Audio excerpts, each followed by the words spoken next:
In this video, I'll tell you all about how and where to EV train your Pokemon in Pokemon Emerald. This will work especially well if you're playing a hardcore Nuzlocke of the game. So if you want to get more of a head start in your Pokemon Emerald Nuzlocke, stick around. Hey, I'm Des, or DesKnights, and I stream Pokemon content over on twitch.tv/DesKnights.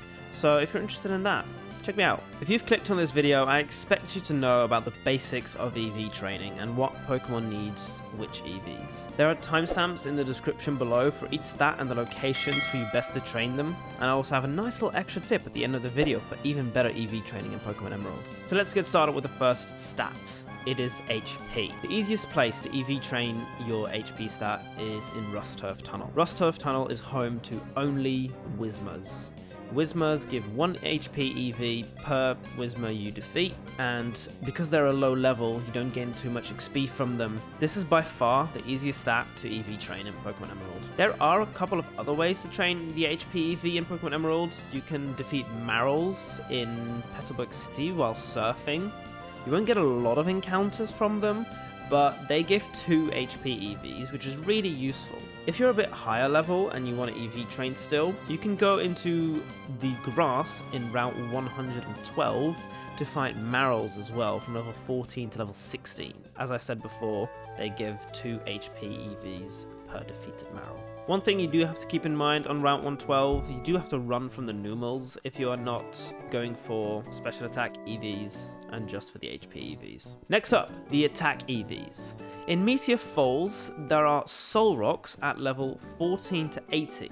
You do have to be wary to run from all the Zubats you encounter because they give speed EVs instead. But when you defeat a Solrock, you gain 2 at 22 to level 29. They are a bit high on the level side to EV train for, but you only stat to EV train in the game pretty much. Defense. The only woods. Run into the grass and run from everything except Silcoon and Cascoon. These give 2 defense EVs each, and they're also really the only viable defense encounters. By the way, if you're liking the video, consider subscribing and liking the video, it helps out a lot. Now for the specials. For special attack, as I said before in the Maral one for the HP, on Route 112, you can find Numels from level 14 to level 16. The only thing you have to do is run from the Marals to get that special attack bonus. For more special attack EVs, you could even go to Route 113 and run from the low encounter rate Skarmory, and that's it.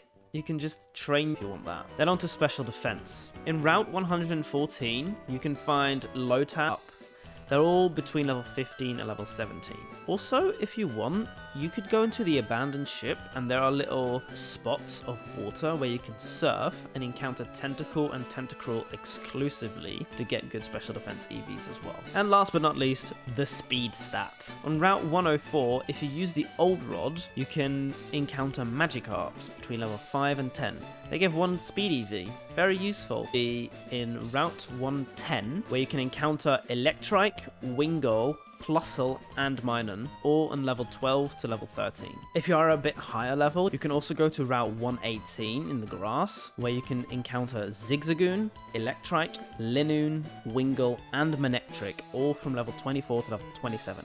The only thing you have to do is run from the Kecleons. And then again, as I said for the special attack EV as well, for speed, you can go to New Morville and encounter Voltorbs and Electrodes, all from level 22 to level 26. And I have a little extra bonus tip for you guys at the end still watching. Just north of Morville City, you'll find a little house with a man standing in front of it. This is the Winstraight family's house. If you can beat all 4 of the family members, you will receive the Macho Brace from them. This is an item that doubles your EV yield after you beat your Pokemon. This makes EV training so much faster. It's definitely worth doing. If you like this video, check out another video I did on Nuzlocke tips. You can also jump into my Twitch chat and ask me about more tips for your Nuzlocke runs.